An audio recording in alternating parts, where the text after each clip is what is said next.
Hola, soy Kim Bon-chin de la iglesia Hangmao en Chuncheon. Yo sufría de trastorno de ansiedad social. Ni siquiera podía mirar a los ojos de las personas. Pero fui liberado de mi trastorno después de conocer a Jesús resucitado. Me gustaría compartir mi testimonio de cómo ahora vivo en libertad. Fui diagnosticado de trastorno de ansiedad social en cuarto año de secundaria. Trastorno de ansiedad social es un miedo intenso de ser humillado y avergonzado en situaciones sociales. Comencé a mostrar estos signos de ansiedad desde que era muy pequeño. Mis padres dicen que fui extremadamente tímido desde que era bebé. En los restaurantes me escondía debajo de la mesa y desde ahí recibía la comida como si fuera un cachorro. En invierno, cuando viajábamos en el bus, mi madre me tenía que envolver completamente en una manta. Y como estaba en la espalda de mi madre, ella me destapaba un poco para que no tuviera calor. Pero entonces yo me ponía a llorar tan fuerte, al punto de hacerle pasar vergüenza. Un día, tuve que ir obligadamente a hacer un mandado a la casa del vecino.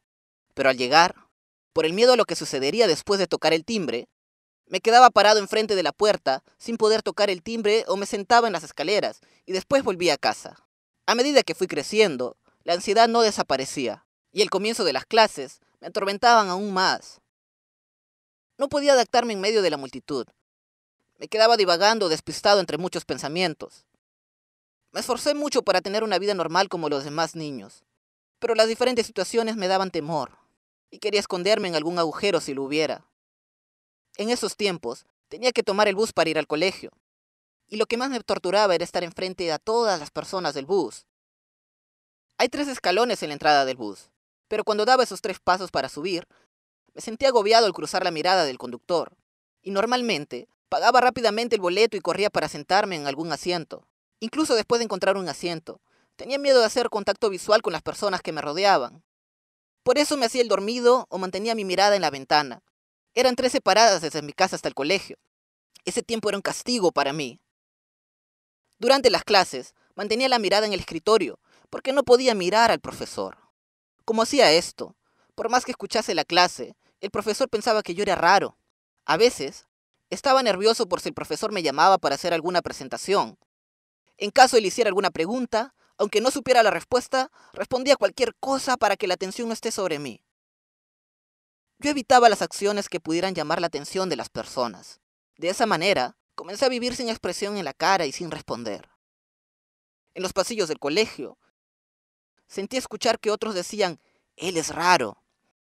Esos pensamientos se volvieron tan intensos que me hacían volver loco. De esa manera, el estrés llenó mi cabeza. Y no podía concentrarme ni en la clase ni en el estudio. Un día, cuando el estrés llegó al extremo, estaba caminando por la calle y me metí una piedra que encontré en la boca y estuve 24 horas sin escupirla. Viví con esa piedra en la boca durante un mes. Era para poder soportar todo ese estrés extremo. Hasta cuando comía en el colegio o dormía, lo hacía con la piedra en la boca. Varias veces. Casi me muero por esa piedra mientras dormía. Finalmente, mis padres se enteraron de esta verdad y del gran susto me llevaron al hospital e hice una endoscopía. Por suerte, no había ningún problema en el cuerpo, pero no podía seguir teniendo esa piedra en la boca. De esa manera, comencé a agotarme de esas situaciones desconcertantes de todos los días. Por fuera parecía un estudiante normal, pero mi interior se estaba consumiendo. Dentro de la multitud en la escuela, tuve que soportar la presión y el miedo todos los días. Ingresar al colegio, estar en clases o en las colas para el almuerzo. Todas las situaciones sociales que tenía que hacer frente eran un infierno para mí. Hasta cuando me miraba en el espejo, pensaba en quitarme los ojos. Porque sin ojos, no haría falta mirar a los ojos de las personas. También, muchas veces, me quedaba mirando fijamente el sol, tratando de quedar ciego. Pero un día no pude soportar más este problema y le dije a mi familia, déjenme ir a un psiquiatra. No sé qué puede pasar si no voy a un psiquiatra. No sé cuál es el problema, pero ya no puedo vivir así. Ustedes no saben lo terrible y torturante que hiciera el colegio para mí. Costosamente abrí mi boca y logré convencerlos.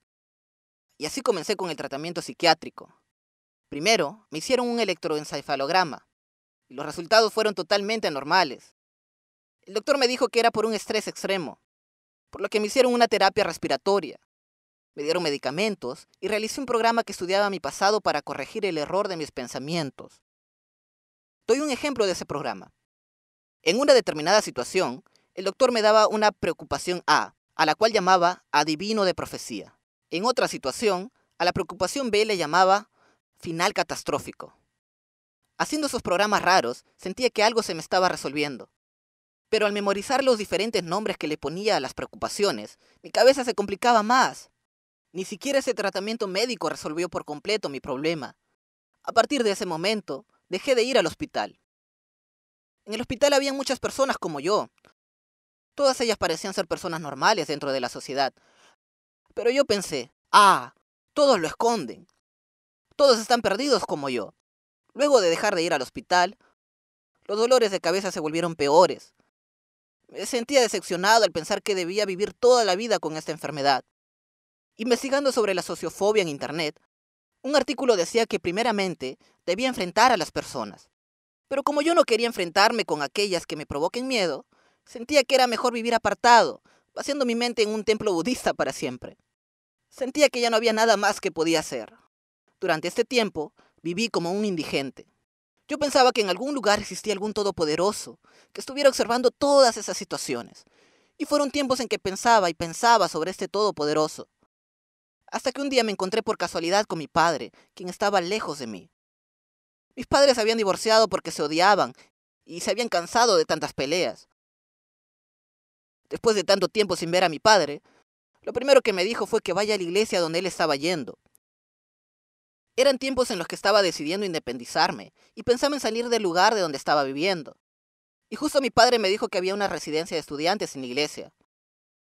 Así, comencé a vivir en la residencia de la iglesia Hangmao. Había escuchado por parte de mi padre que ese lugar era para el entrenamiento espiritual, por lo que llegué nervioso pensando que se trataba de un entrenamiento más bien físico. Y tal cual me había imaginado, habían casas de perros y un estacionamiento sin líneas pintadas. Además, al ver que había un gran depósito blanco, como un lugar de entrenamiento, fui decidido. Pensaba, estoy seguro que voy a aprender algo aquí. Al pasar el tiempo, pude darme cuenta que ese gran depósito blanco era el edificio de la iglesia. Había 3 depósitos blancos, de los cuales yo ingresé al que estaba en el fondo de todo. Antes de entrar, me asombré de la muchedumbre que había, y me asombré por segunda vez cuando vi que no eran abuelas, sino jóvenes. Todo parecía sospechoso, pero igual entré.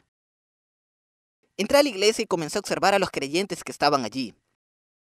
Al ver que estaba lleno de personas y que no había ni lugar para sentarse, pensé, si comienzo la vida de la iglesia, realmente no tendré lugar para esconderme de las personas. Ver cómo las personas se encontraban alegremente después de tanto tiempo y conversaban, sus miradas y su forma de hablar me pareció hermoso. Esa imagen me emocionó y mi corazón comenzó a abrirse. El entrenamiento espiritual no era un entrenamiento físico, sino era asistir todos los días a la oración de madrugada y desayunar a las 7 de la mañana todos juntos. Yo pensé que sería difícil desayunar en un lugar tan pequeño, pegados uno al lado del otro. Pero hablando con las personas sobre Jesús y compartiendo alegres diálogos, de a poco comencé a soltar todos los nervios y el temor.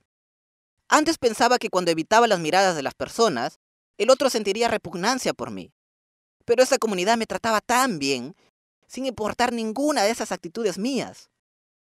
Así, comencé a recibir mucho amor de parte de esta comunidad de la iglesia. Luego de unos días, empecé a escuchar la palabra del pastor que hasta ese momento no entendía. La proclamación del pastor era muy potente. Al mismo tiempo, había un hermano que compartió su testimonio. Leyó un testimonio que contenía la confesión del apóstol Pablo. Disciplino mi cuerpo. De lo contrario, temo que después de predicarles a otros, yo mismo quede descalificado. ¡Guau! Me sorprendí con este pasaje, porque disciplinar su cuerpo significa apostar la vida. ¿Hay algo en este mundo por el cual se puede apostar la vida? Me quedé sorprendido.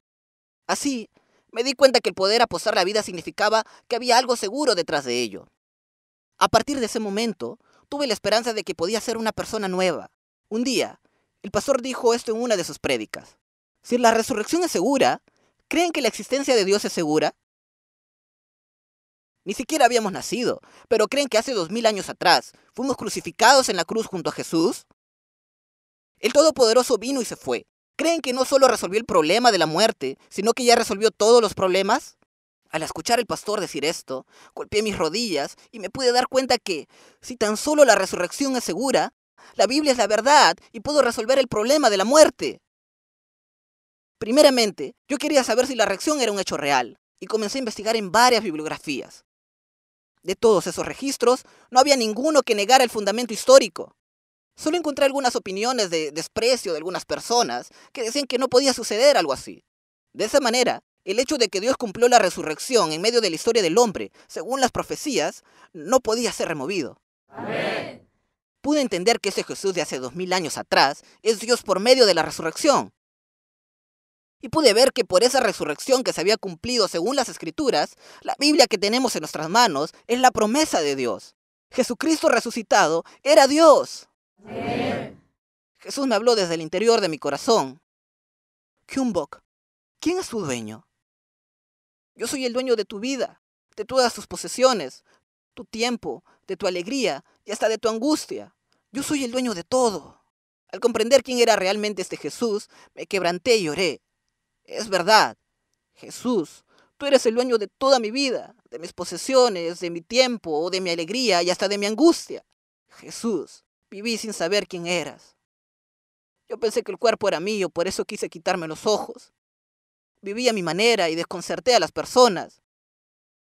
Perdóname. Recién ahora pude reconocer a mi verdadero dueño por medio de la resurrección. De esa manera, recibí a Jesús como el dueño de mi corazón.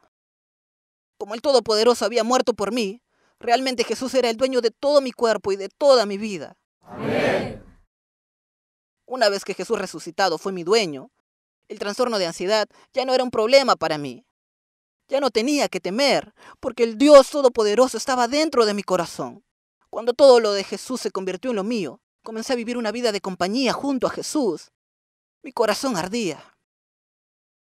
Desde ese momento, mi perspectiva hacia las personas cambió. Antes, cuando me encontraba con las personas, andaba evitando la mirada, pero ya no temo a las personas. Al contrario, yo me acerco y les hablo primero, porque primero debo conocer el corazón de esa persona para poder orar a Dios por ella. La gente de mi entorno también se asombran al ver mis cambios. Antes, si trataba de comer con otras personas, prefería no comer. O comía rápidamente en un minuto y me escapaba. Pero ahora disfruto de la comida tranquilamente, compartiendo sobre la vida con las personas. Ya no siento presión para subirme al bus. Y ya no tengo que fijar mi mirada en el escritorio, durante la clase en el aula lleno de personas, sino que naturalmente miro hacia adelante. Ya no tengo necesidad de morder una piedra en mi boca para soportar el estrés. Todo es porque Jesús resucitado es mi dueño. Amén.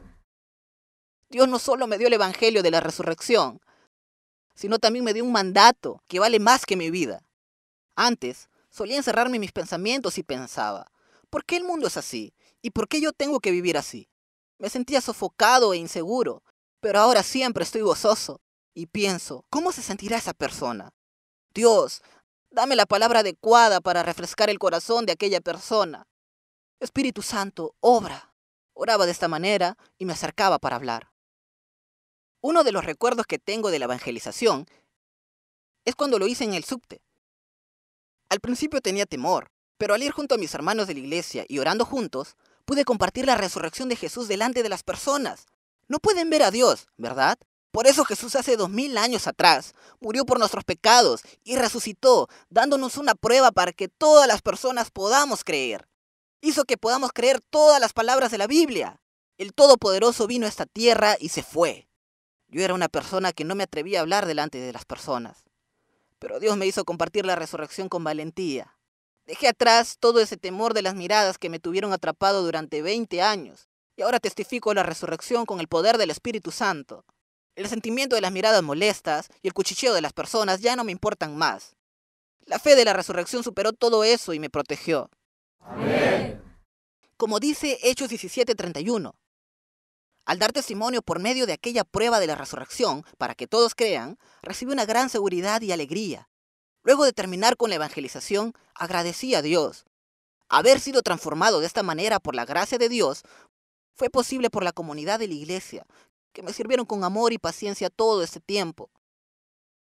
Yo estaba totalmente enredado en mis pensamientos y miraba a las personas con extrema cautela, pero mis hermanos me sirvieron con lágrimas, con todo el ser y toda la vida. Cada vez que lo pienso, solo puedo agradecer. Ahora yo también estoy yendo al mismo lugar, con el mismo objetivo, al igual que ellos. Al lugar eterno de los cielos. Hacia el lugar donde Jesús está sentado a la diestra del trono. Yo tomé una decisión delante del Señor. De la manera en que Jesús murió y resucitó porque me ama, yo también amaré con toda mi vida a todos mis hermanos y hermanas. Alabo eternamente a Jesucristo resucitado, quien salvó a alguien como yo que vivía encerrado por todo ese temor hacia la sociedad. Te amo, Jesús, porque me has amado hasta morir por mí. Muchas gracias.